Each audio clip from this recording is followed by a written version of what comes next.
ಶ್ರೀಗುರುಭ್ಯೋ ನಮಃ. ಹರಿ ಓಂ.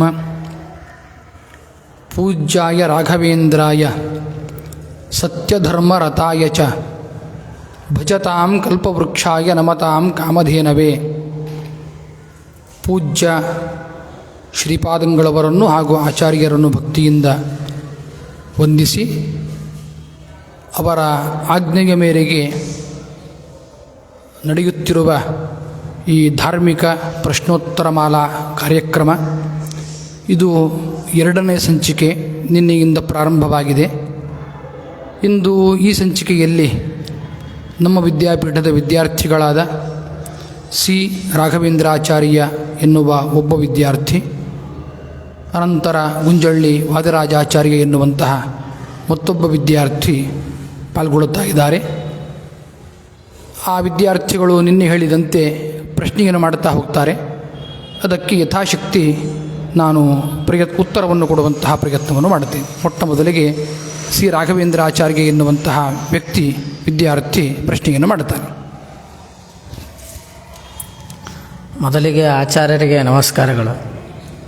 ಆಚಾರ್ಯರೇ, ಲೋಕದಲ್ಲಿ ಒಂದು ಮಾತಿದೆ, ಏನೆಂದರೆ ಪೂರ್ವೋಕ್ತ ಕಾರ್ಯಕ್ರಮದಲ್ಲಿ ಕೂತಂತಹ ಆಚಾರ್ಯರು 6 ತಿಂಗಳು ಒಳಗಾಗಿ ಮತ್ತೊಂದು ಕಡೆ ಕೂಡುವಂತಿಲ್ಲ ಅಂತ ಹೇಳ್ತಾರೆ.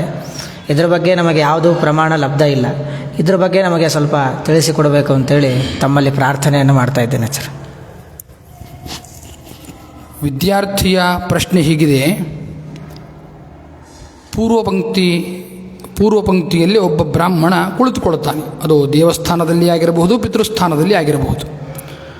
ಒಂದು ಬಾರಿ ಪೂರ್ವ ಪಂಕ್ತಿಯಲ್ಲಿ ಕುಳಿತುಕೊಂಡರೆ 6 ತಿಂಗಳುಗಳ ಕಾಲ 6 ತಿಂಗಳುಗಳ ಒಳಗಾಗಿ ಮತ್ತೂ ಪುನಃ ಕೂಡುವಂತಿಲ್ಲ ಅಂತ ಒಂದು ವಾಡಿಕೆ ಇದೆ, ಇಲ್ಲ ಅಂತಲ್ಲ. ಆದರೆ ಪ್ರಮಾಣಿಗೇನಾದರೂ ಇದೆಯೋ ಅಂತ ಪ್ರಶ್ನೆ ಮಾಡಿದ್ದಾನೆ. ಆ ಪ್ರಶ್ನೆಗೆ ಸಾರ ಇಷ್ಟು. ಅದಕ್ಕೆ ಸ್ಮೃತಿ ಮುಕ್ತಾವಲಿ ಶ್ರಾದ್ದ ಪ್ರಕರಣದಲ್ಲಿ ಹೀಗೆ ಒಂದು ಪ್ರಮಾಣವನ್ನು ಉಲ್ಲೇಖ ಮಾಡುತ್ತಾರೆ.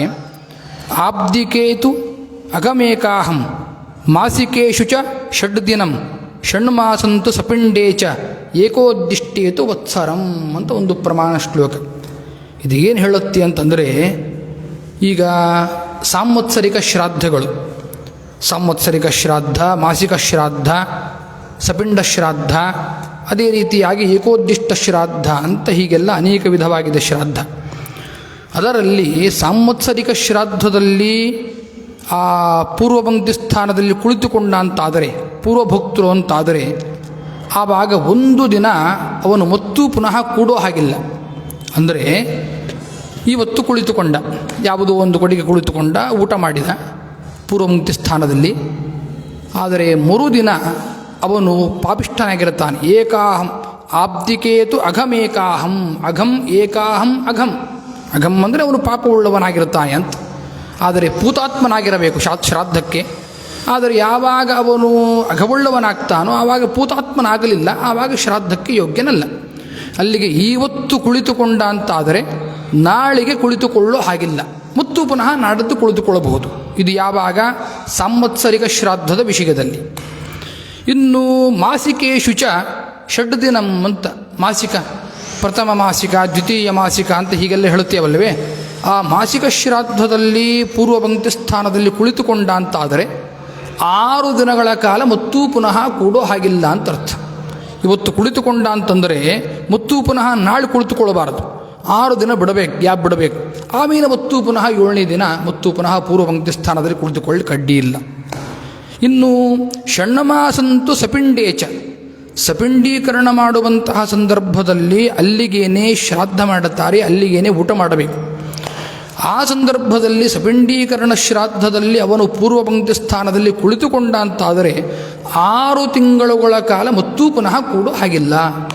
ಇನ್ನು ಏಕೋದ್ದಿಷ್ಟ ಶ್ರಾದ್ದ ಅಂತಿದೆ, ಅದು ಮಾಡಿದಾಗ 1 ವತ್ಸರ ಪರ್ಯಂತ, 1 ಸಂವತ್ಸರ ಪರ್ಯಂತ ಕೂಡೋ ಹಾಗಿಲ್ಲ ಅಂತ ಹೀಗೆ ಪ್ರಮಾಣ ಹೇಳುತ್ತಾಗಿದೆ. ಆದ್ದರಿಂದ ಈವಾಗ ಸಪಿಂಡೀಕರಣ ಶ್ರಾದ್ದದ ಸಂದರ್ಭದಲ್ಲಿ ಮತ್ತು ಏಕೋದ್ದಿಷ್ಟ ಸಂದರ್ಭದಲ್ಲಿ ಕೂಡುವ ಸಂದರ್ಭವೇ ಇಲ್ಲ, ಯಾರೂ ಕೂಡೋದಿಲ್ಲ.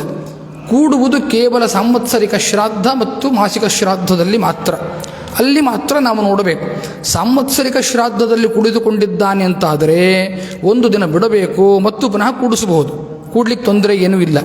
ಮಾಸಿಕ ಶ್ರಾದ್ದ ಮಾಡಿದಾಗ ಅಲ್ಲಿಗೇನಾದರೂ ಕುಳಿತುಕೊಂಡ ಅಂತಾದರೆ ಆವಾಗ 6 ದಿನ ಮಾತ್ರ ಕೂಡೋ ಹಾಗಿಲ್ಲ, ಮತ್ತು ಪುನಃ ಕೂಡಬಹುದು ಅಂತ ಶಾಸ್ತ್ರ ಹೇಳುತ್ತಾ ಇದೆ. ಆದ್ದರಿಂದ ಏನು ಲೋಕದಲ್ಲಿ ಒಂದು ವಾಡಿಕೆ ಇದೆ, ಪೂರ್ವ ಪಂಕ್ತಿ ಸ್ಥಾನದಲ್ಲಿ ಕುಳಿತುಕೊಂಡ ಅಂತಾದರೆ ಮತ್ತೂ ಪುನಃ 6 ತಿಂಗಳ ಒಳಗಾಗಿ ಕುಳಿತುಕೊಳ್ಳುವ ಹಾಗಿಲ್ಲ ಅಂತ ಏನು ಮಾತು ಬಂದಿದೆ, ಅದು ನಿರ್ಮೂಲ. ಹಾಗಾಗಿ ಕುಳಿತುಕೊಳ್ಳಬಹುದು ಅಂತ ಈ ಸಂದರ್ಭದಲ್ಲಿ ಈ ನಿನ್ನ ಪ್ರಶ್ನೆಗೆ ಇದು ಉತ್ತರವಾಗಿ. ಶ್ರೀ ಹರಿವಾಯು ಗುರುಭ್ಯೋ ನಮಃ. ಹರಿ ಓಂ. ಮೊದಲಿಗೆ ಆಚಾರ್ಯರಿಗೆ ಭಕ್ತಿಪೂರ್ವಕ ನಮನಗಳನ್ನು ಸಮರ್ಪಿಸಿ, ಆಚಾರ್ಯರೇ, ನನ್ನ ಪ್ರಶ್ನೆ ಹೇಗಿದೆ, ಈಗ ಸಾಮಾನ್ಯವಾಗಿ ಲೋಕದಲ್ಲಿ ಹುಟ್ಟಿದಬ್ಬ ಬಂತು ಅಂತ ಆದರೆ ಎಲ್ಲರೂ ಕೂಡ ವಿಜೃಂಭಣೆಯಿಂದ ಅದರ ಆಚರಣೆ ಮಾಡ್ತಾರೆ. ಅದರಲ್ಲಿ ಒಂದು ಮಧ್ಯಾಹ್ನದಲ್ಲಿ ಸಾಮಾನ್ಯವಾದ ಒಂದು ಭೋಜನವನ್ನು ಮಾಡಿ ರಾತ್ರಿ 8:30 ಸುಮಾರು ಹಾಗೆ ಎಲ್ಲ ಬಂಧುಗಳನ್ನು ಸ್ನೇಹಿತರನ್ನು ಕರೆಸಿ ಊಟಕ್ಕೆ ಹಾಕಿಸಿ ರಾತ್ರಿ ಭೋಜನವನ್ನು ಮಾಡಿಸಿ ಎಲ್ಲರಿಂದ ಆಶೀರ್ವಾದವನ್ನು ಪಡ್ಕೊಂಡು ಹಾಗೆ ಮಾಡಿದರೆ ಏಳಿಗೆ ಆಗತ್ತೆ ಅನ್ನೋ ಉದ್ದೇಶದಿಂದ ತಾನೂ ಕೂಡ ರಾತ್ರಿ ಭೋಜನವನ್ನು ಮಾಡ್ತಾನೆ. ಹಾಗಾಗಿ ಹುಟ್ಟಿದಬ್ಬರ ದಿವಸ ಆ ವ್ಯಕ್ತಿ ರಾತ್ರಿಯಲ್ಲಿ ಊಟ ಮಾಡಬಹುದು ಅಥವಾ ಮಾಡಬಾರ್ದು ಅಂತ ಸಂದೇಹ.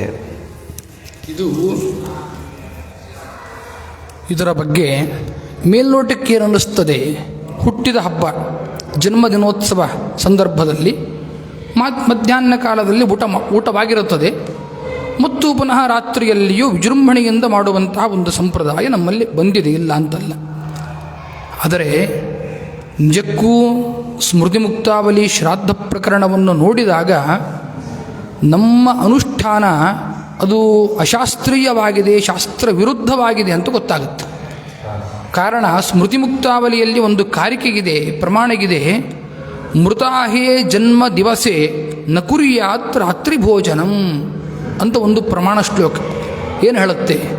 ಮೃತಾಹೇ, ಉದಾಹರಣೆಗೆ ನಮ್ಮ ತಂದೆ ಯಾವತ್ತು ಮೃತರಾಗಿರುತ್ತಾರೋ ಆವತ್ತು ನಾನು ಶ್ರಾದ್ದವನ್ನು ಮಾಡಿರುತ್ತೇನೆ, ಆದ್ದರಿಂದ ಆವತ್ತು ರಾತ್ರಿ ಶ್ರಾದ್ದ ಮಾಡಿಕೊಡುವುದು, ಇದು ಸಿದ್ಧ. ಆದರೆ ಪ್ರಮಾಣ ಹೇಳುತ್ತೆ ಜನ್ಮ ದಿವಸೇಚ, ಮೃತಾಹದಲ್ಲಿ ಹೇಗೆ ಕರ್ತೃ ಊಟ ಮಾಡಿಕೊಡುವುದೋ ಹಾಗೆ ಜನ್ಮದಿನೋತ್ಸವ ಇದ್ದಂತಹ ಸಂದರ್ಭದಲ್ಲಿ ಯಾವನ ಜನ್ಮದಿನೋತ್ಸವ ಇರುತ್ತೋ ಅಂತಹ ವ್ಯಕ್ತಿ ರಾತ್ರಿ ಭೋಜನ ಮಾಡಿಕೊಡುವುದು ಅಂತ ಶಾಸ್ತ್ರ ಹೇಳುತ್ತಾ ಇದೆ. ಹಾಗಾಗಿ ನಾವೇನು ಅನುಷ್ಠಾನ ಮಾಡುತ್ತಾ ಬರ್ತಾ ಇದ್ದೇವೆ, ವಿಶೇಷವಾಗಿ ತಾನೂ ಊಟ ಮಾಡೋದು, ಅದೇ ರೀತಿಯಾಗಿ ಆ ಬ್ರಾಹ್ಮಣ ಸುವಾಸಿನಿ ಸಮಾರಾಧನಾ ಅಂತ ಮಾಡಿಸಿ ವಿಶೇಷವಾಗಿ ಏನು ಆಚರಣೆ ಮಾಡುತ್ತಾ ಇದ್ದೇವೆ, ಇದು ಅತ್ಯಂತ ಅಶಾಸ್ತ್ರೀಯವಾದಂತಹ ಪದ್ಧತಿ ಅಂತ ಈ ಪ್ರಮಾಣ ಶ್ಲೋಕವನ್ನು ನೋಡಿದಾಗ ಅನಿಸ್ತಾ ಇದೆ. ಆದ್ದರಿಂದ ಸರ್ವತಾ ಜನ್ಮದಿನೋತ್ಸವ ಇದ್ದ ದಿನ ಊಟ ಮಾಡಿಕೊಡುವುದು ಅಂತ ಈ ಪ್ರಶ್ನೆಗೆ ಉತ್ತರ. ಆಚಾರ್ಯರೇ, ನಂದು ಮತ್ತೊಂದು ಪ್ರಶ್ನೆ ಇದೆ. ಈಗ ಲೋಕದಲ್ಲಿ ಎಲ್ಲರೂ ಶ್ರಾದ್ದವನ್ನು ಮಾಡ್ತಾರೆ. ಶ್ರಾದ್ದ ಮಾಡಿದ ನಂತರ ಭೋಜನದ ಸಮಯದಲ್ಲಿ ಪ್ರಸಾದವನ್ನು ಹಾಕ್ತಾರೆ. ಆ ಪ್ರಸಾದವನ್ನು ನಾವು ಸ್ವೀಕಾರ ಮಾಡ್ತೀವಿ. ಇದರ ಮೇಲೆ ನಂದೊಂದು ಪ್ರಶ್ನೆ ಇದೆ ಆಚಾರ್ಯ. ನಾವೆಲ್ಲರೂ ಕಂಡವರ ಪ್ರಸಾದವನ್ನು ಸ್ವೀಕಾರ ಮಾಡಬೇಕು ಅಥವಾ ನಮಗೆ ಸಂಬಂಧಪಟ್ಟಂತಹ ವ್ಯಕ್ತಿಗಳ ಪ್ರಸಾದವನ್ನು ಸ್ವೀಕಾರ ಮಾಡಬೇಕು ಅನ್ನೋದೇ ನನ್ನ ಪ್ರಶ್ನೆ ಆಚಾರ್ಯ. ಈ ಪ್ರಶ್ನೆ ಸ್ವಲ್ಪ ನಾನು ಈ ಪ್ರಶ್ನೆಯನ್ನು ಬೆಳೆಸ್ತೇನೆ. ಈ ವಿದ್ಯಾರ್ಥಿಯ ಪ್ರಶ್ನೆ ಏನು ಅಂತಂದರೆ, ಈ ಉದಾಹರಣೆಗೆ ನಮ್ಮ ಸೋದರ ಮಾವ ಇದ್ದಾನೆ ಅಂತ ಭಾವಿಸೋಣ. ಸೋದರ ಮಾವನ ಹೆಂಡತಿ ಅವರ ಶ್ರಾದ್ದವನ್ನು ಮಾಡ್ತಾ ಇರ್ತಾರೆ, ಅಥವಾ ಸೋದರ ಮಾವನ ಶ್ರಾದ್ದವನ್ನೇ ಮಾಡಿರ್ತಾರೆ ಅವರ ಮಕ್ಕಳು. ಇನ್ನು ಸೋದರತ್ತೆಯ ಗಂಡ ಅವರ ಮಕ್ಕಳ ಶ್ರಾದ್ದ ಹೀಗೆಲ್ಲ ನಡೆಯುತ್ತಾ ಇರುತ್ತೆ. ಅಥವಾ ಗುರುಗಳ ಶ್ರಾದ್ದ ಅವರ ಪುತ್ರರು ಮಾಡಿರ್ತಾರೆ, ಅಥವಾ ಯಾರೋ ದೂರದ ಸಂಬಂಧಿಕರ ಶ್ರಾದ್ದಿಗಿರುತ್ತೆ. ಅಷ್ಟೇ ಯಾಕೆ ನನ್ನ ಮಾವನ ಶ್ರಾದ್ದಿಗಿರುತ್ತೆ, ಅತ್ತಿಗೆ ಶ್ರಾದ್ದಿಗಿರುತ್ತೆ, ಅಥವಾ ನನ್ನ ತಾಯಿಯ ತಂದೆಯ ಶ್ರಾದ್ದಿಗಿರುತ್ತೆ. ಹೀಗೆಲ್ಲ ಇದ್ದೇ ಇರುತ್ತೆ ಸಾಮಾನ್ಯವಾಗಿ. ಇಂತಹ ಸಂದರ್ಭದಲ್ಲಿ ನಾವೇನು ಮಾಡುತ್ತಾ ಇದ್ದೇವೆ, ಪ್ರಸಾದವನ್ನು ಸ್ವೀಕಾರ ಮಾಡುತ್ತಾ ಇದ್ದೇವೆ. ಪಿತೃಶೇಷ ಅಂತ ನಾವು ದೊಡ್ಡವರು ಅಂತ ಸ್ವೀಕಾರ ಮಾಡುತ್ತಾ ಇದ್ದೇವೆ. ಆದರೆ ಪ್ರಮಾಣ ಹೇಳುತ್ತೆ, ಸ್ಮೃತಿ ಮುಕ್ತಾವಲಿ ಶ್ರಾದ್ದ ಪ್ರಕರಣದಲ್ಲಿ ಹೇಳುತ್ತಾರೆ ನೋಡಿ, ಯಾರ ಪ್ರಸಾದವನ್ನು ಸ್ವೀಕಾರ ಮಾಡಬೇಕು, ಯಾರ ಪ್ರಸಾದವನ್ನು ಸ್ವೀಕಾರ ಮಾಡಬಾರದು ಅಂತಂದರೆ ಯಾರು ನಮಗೆ ಸಪಿಂಡರಾಗಿದ್ದಾರೋ. ಸಪಿಂಡರು ಅಂತಂದರೆ 7 ತಲೆಯವರು ಅಂತ ಅರ್ಥ. ನಮ್ಮ ತಂದೆ, ಅವರ ತಂದೆ, ಅವರ ತಂದೆ, ಅವರ ತಂದೆ ಹೀಗೆ ಹೋದಾಗ 7 ತಲೆಯಾಗಬೇಕು. ಅವರ ಮಕ್ಕಳು, ಅವರ ಮೊಮ್ಮಕ್ಕಳು, ಹೀಗೆ ಅವರು ಮಾತ್ರ ಸಪಿಂಡರು. ಹಾಗಾಗಿ ಅವರ ಪ್ರಸಾದವನ್ನು ಸ್ವೀಕಾರ ಮಾಡಬಹುದೇ ಹೊರತು ಯಾರು ಸಪಿಂಡರಲ್ಲವೋ, ಉದಾಹರಣೆಗೆ ನಮ್ಮ ಹೆಣ್ಣು ಕೊಟ್ಟ ಮಾವ ಅದೇ ರೀತಿಯಾಗಿ ಹೆಣ್ಣು ಕೊಟ್ಟ ಅತ್ತೆ, ಅದೇ ರೀತಿಯಾಗಿ ಸೋದರ ಮಾವ, ಅದೇ ರೀತಿಯಾಗಿ ತಾಯಿಯ ತಂದೆ ತಾಯಿ ಅವರೆಲ್ಲ ಸಪಿಂಡರಲ್ಲ. ಹಾಗಾಗಿ ಅಂತಹ ವ್ಯಕ್ತಿಗಳ ಪ್ರಸಾದವನ್ನು ದೊಡ್ಡವರಾಗಿರಬಹುದು ಇಲ್ಲ ಅಂತಲ್ಲ, ಸಂಬಂಧಿಕರಾಗಿರಬಹುದು ಇಲ್ಲ ಅಂತಲ್ಲ, ಆದರೂ ಕೂಡ ಸಪಿಂಡರಲ್ಲ. ಸಪಿಂಡರಲ್ಲ, ಆದ್ದರಿಂದಾಗಿ ಅವರ ಪ್ರಸಾದವನ್ನು ಸ್ವೀಕಾರ ಮಾಡಬಾರದು ಅಂತ ಶಾಸ್ತ್ರ ಹೇಳ್ತಾ ಇದೆ. ಅದಕ್ಕೆ ಪ್ರಮಾಣ ಶ್ಲೋಕ ಹೀಗಿದೆ: ಅಸಪಿಂಡಸ್ತು ಯೋ ಭುಂಕ್ತೆ ಪಿತೃಶೇಷಂ ನರಾಧಮಃ ಪಚ್ಚತೆ ನರಕೆ ಘೋರೆ ವಿಷ್ಠಾಯಾಂ ಜಾಯತೆ ಕೃಮಿ. ಯಾರು ಅಸಪಿಂಡನಾದಂತಹ ವ್ಯಕ್ತಿ ಒಂದು ವೇಳೆ, ಉದಾಹರಣೆಗೆ ನನ್ನ ಮಾವನಿಗೆ ನಾನು ಅಸಪಿಂಡ, ಹಾಗಾಗಿ ಅಸಪಿಂಡನಾದಂತಹ ವ್ಯಕ್ತಿ ನಾನು ಒಂದು ವೇಳೆ ನಮ್ಮ ಮಾವಂದಿರ ಶ್ರಾದ್ದದ ದಿನ ಪ್ರಸಾದವನ್ನು ಸ್ವೀಕಾರ ಮಾಡಿದೆ ಅಂತಾದರೆ ಆವಾಗ ಪಿತೃಶೇಷಂ ನರಾಧಮಃ ಪಚ್ಚತೆ ನರಕೆ ಘೋರೆ, ಭಯಂಕರವಾದಂತಹ ನರಕದಲ್ಲಿ ಬೀಳುತ್ತಾನೆ. ಅಷ್ಟೇ ಅಲ್ಲ, ವಿಷ್ಟಾಯಾಮ್ ಜಾಗತೆ ಕೃಮಿ, ವಿಷ್ಟಾದಲ್ಲಿ ಕೃಮಿಯಾಗಿ ಹುಡುತ್ತಾನೆ ಅಂತ ಹೇಳ್ತಾ ಇದೆ. ಆದ್ದರಿಂದ ಮಹಾ ಅನರ್ಥವನ್ನು ಹೇಳಿದೆ, ಪಾಪವನ್ನು ಹೇಳಿದೆ. ಆದ್ದರಿಂದ ದೊಡ್ಡವರ ಪ್ರಸಾದ ಸ್ವೀಕಾರ ಮಾಡಲಿಕ್ಕೆ ಅಡ್ಡಿಗೇನಿದೆ ಅಂತ ಆ ಭಾವನೆ ಬೇರೆ ಇರಬಹುದು, ದೊಡ್ಡವರು ಅಂತ ಭಾವನೆ ಇರಲಿ, ಗೌರವ ಭಾವನೆ ಇರಲಿ. ಆದರೆ ಶಾಸ್ತ್ರ ಏನು ಹೇಳುತ್ತಾ ಇದೆಯೋ ಇಲ್ಲಿ ಯುಕ್ತಿಗೆ ಪ್ರಾಧಾನ್ಯ ಇಲ್ಲ. ಏನು ಹೇಳುತ್ತಾ ಇದ್ದಾರೋ ಋಷಿಗಳು ಜ್ಞಾನಿಗಳು ಆ ಮಾತಿಗೆ ಪ್ರಾಧಾನ್ಯವನ್ನು ಕೊಡಬೇಕಾದ್ದರಿಂದಾಗಿ ತಿನ್ನುಕೂಡುದು ಅಂತ ಹೇಳಿದ್ದಾರೆ. ಆದ್ದರಿಂದ ಸರ್ವಥಾ ಈ ಸಂದರ್ಭದಲ್ಲಿ ತಿನ್ನುಕೂಡುದು. ಯಾಕೆ ಅಂತಂದರೆ ಒಂದು ವೇಳೆ ತಿಂದರೆ ಪಾಪ ಅನರ್ಥವನ್ನು ಹೇಳಿದ್ದಾರೆ. ಹಾಗಾಗಿ ನಾವು ಕೆಲವೊಂದು ಬಾರಿ ವಿಚಾರ ಮಾಡುತ್ತಾ ಇರುತ್ತೇವೆ, ಅಲ್ಲ ನಾವೇನು ಪಾಪವನ್ನು ಮಾಡುತ್ತಾ ಇಲ್ಲ, ಏನು ಪಾಪವನ್ನು ಮಾಡುತ್ತಾ ಇಲ್ಲ, ಪೌರೋಹಿತ್ಯವನ್ನು ಮಾಡಿಸುವುದಿಲ್ಲ. ಅಂದರೆ ಸರಿಯಾಗಿ ಪೌರೋಹಿತ್ಯವನ್ನು ಮಾಡಿಸದೇ ಇದ್ದಾಗ ಪಾಪಕರ್ಮ ಬರುತ್ತದೆ. ಅವರು ಭಾವಿಸ್ತಾ ಇರ್ತಾರೆ ಪಾಪ ಸಂಭಾವಿತವಾದಂತಹ ಪಾಪ ಬರುವ ಕರ್ಮ ಯಾವುದನ್ನು ಮಾಡುತ್ತಾ ಇಲ್ಲ, ಆದರೂ ಕೂಡ ನಮಗೆ ದುಃಖಗಳು ಬರ್ತಾನೆ ಇವೆ, ಯಾಕೆ ಅಂತ ಕೆಲವೊಂದು ಬಾರಿ ವಿಚಾರ ಮಾಡುತ್ತಾ ಇರುತ್ತೇವೆ. ಅಷ್ಟೇ ಅಲ್ಲ, ನಾವು ದೊಡ್ಡವರ ಪ್ರಸಾದವನ್ನು ಸ್ವೀಕಾರ ಮಾಡುತ್ತೇವೆ, ಎಲ್ಲರ ಮನೆಗೆ ಶ್ರಾದ್ದಕ್ಕೆ ಹೋಗ್ತೇವೆ, ದೊಡ್ಡವರ ಮನೆಗೆ ಯಾವುದಕ್ಕೂ ಬಿಟ್ಟಿಲ್ಲ, ಪ್ರಸಾದವನ್ನು ಸ್ವೀಕಾರ ಮಾಡ್ತಾ ಇದ್ದೇವೆ, ಆದರೂ ಕೂಡ ದುಃಖ ಬರ್ತಾ ಇದೆಯಲ್ಲವೇ ಅಂತ ವಿಚಾರ ಮಾಡ್ತಾ ಇರ್ತಾರೆ. ಆದರೆ ಮೂಲಗಿರೋದೇ ನೀವು ದೊಡ್ಡವರು ಅಂತ ಭಾವನೆ ಮಾಡಿ, ದೊಡ್ಡವರು ಅಂತ ಆ ಭಾವನೆಯಿಂದ ತಿಂದರಲ್ಲ ಪ್ರಸಾದ, ಅದೇ ನಿಮ್ಮ ಅನರ್ಥಕ್ಕೆ ಕಾರಣ. ಹಾಗಾಗಿ ನಾವು ದೊಡ್ಡವರು ಅಂತ ಭಾವಿಸಿ, ನಮ್ಮ ಸಂಬಂಧಿಕರು ಅಂತ ಭಾವಿಸಿ ಪ್ರಸಾದವನ್ನು ಸ್ವೀಕಾರ ಮಾಡಿ ನಾವು ಯಾವುದನ್ನು ಪಾಪಕರ್ಮವನ್ನು ಮಾಡುತ್ತಾ ಇಲ್ಲ ಅಂದರೆ ಮಾಡ್ತಾ ಇರೋದೇ ಪಾಪಕರ್ಮವಾದಾಗ ಹೇಗೆ ತಾನೇ ದುಃಖ ಬರಲಿಕ್ಕೆ ಸಾಧ್ಯ ಇಲ್ಲ. ಆದ್ದರಿಂದ ಸರ್ವತಾ ಶಾಸ್ತ್ರ ಹೇಳುತ್ತಾ ಇದೆ. ಆದ್ದರಿಂದ ಯಾರ ಪ್ರಸಾದವನ್ನು ಸ್ವೀಕಾರ ಮಾಡಬಾರದು, ಕೇವಲ ಸಪಿಂಡರ ಪ್ರಸಾದವನ್ನು ಮಾತ್ರ ಸ್ವೀಕಾರ ಮಾಡಬೇಕು ಅಂತ ಈ ಸಂದರ್ಭದಲ್ಲಿ ಈ ಪ್ರಶ್ನೆಗೆ ಉತ್ತರ. ಆಚಾರ್ಯರೀಗ ಶ್ರಾದ್ದದ ಬಗ್ಗೆ ಹೇಳ್ತಾ ಇದ್ದೀರಾ, ಆದ್ದರಿಂದ ಶ್ರಾದ್ದಕ್ಕೆ ಸಂಬಂಧಪಟ್ಟ ಒಂದು ಪ್ರಶ್ನೆಯನ್ನು ಮಾಡಲಿಕ್ಕೆ ಇಷ್ಟಪಡ್ತೀನಿ. ಈಗ ಶ್ರಾದ್ದ ಮಾಡಬೇಕು ಅಂದರೆ ಅದು ಯಾವುದೇ ಶ್ರಾದ್ದ, ವಾರ್ಷಿಕ ಶ್ರಾದ್ದ ಆಗ್ಬೋದು, ಮಾಸಿಕ ಶ್ರಾದ್ದ ಆಗ್ಬೋದು, ಯಾವುದೇ ಶ್ರಾದ್ದ ಮಾಡಬೇಕು ಅಂದರೆ ಅವಶ್ಯವಾಗಿ ಬೇಕಾಗುವಂತಹ ಒಂದು ಪದಾರ್ಥ ಅಂದರೆ ಅದು ಎಳ್ಳು.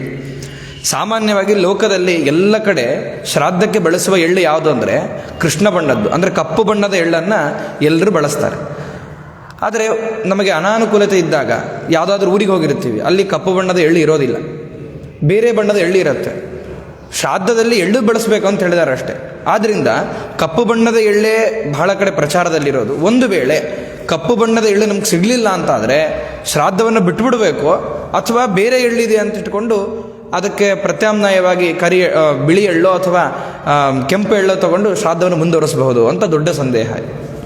ಪರಿಹಾರ ಈ ಪ್ರಶ್ನೆಗೆ ಸ್ಮೃತಿ ಮುಕ್ತಾವಲಿಯಲ್ಲಿ ಉತ್ತರ ಇದೆ. ಕೆಲವೊಂದು ಬಾರಿ ನಾವು ಸ್ವೀಕಾರ ಮಾಡುವುದು ಕಪ್ಪು ಕೃಷ್ಣವರ್ಣದ ಎಳ್ಳನ್ನೇ ಸ್ವೀಕಾರ ಮಾಡುತ್ತೇವೆ.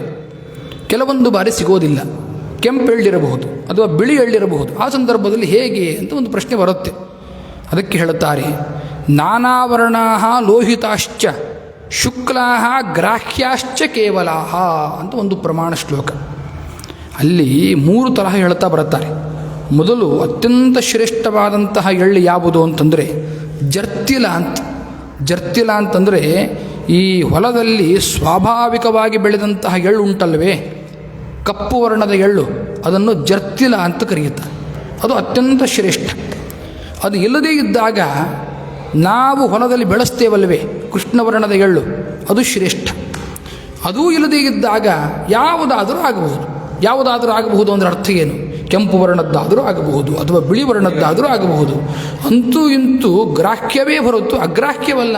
ಹಾಗಾಗಿ ನಮಗೆ ಬಿಳಿ ಎಳ್ಳು ಸಿಕ್ಕಿದೆ, ಕೃಷ್ಣ ವರ್ಣದ ಎಳ್ಳು ಸಿಕ್ಕಿಲ್ಲ, ಹಾಗಾಗಿ ಶ್ರಾದ್ದವನ್ನೇ ಬಿಟ್ಟು ಬಿಡೋಣ ಅಂತ ಬಿಡೋದಲ್ಲ.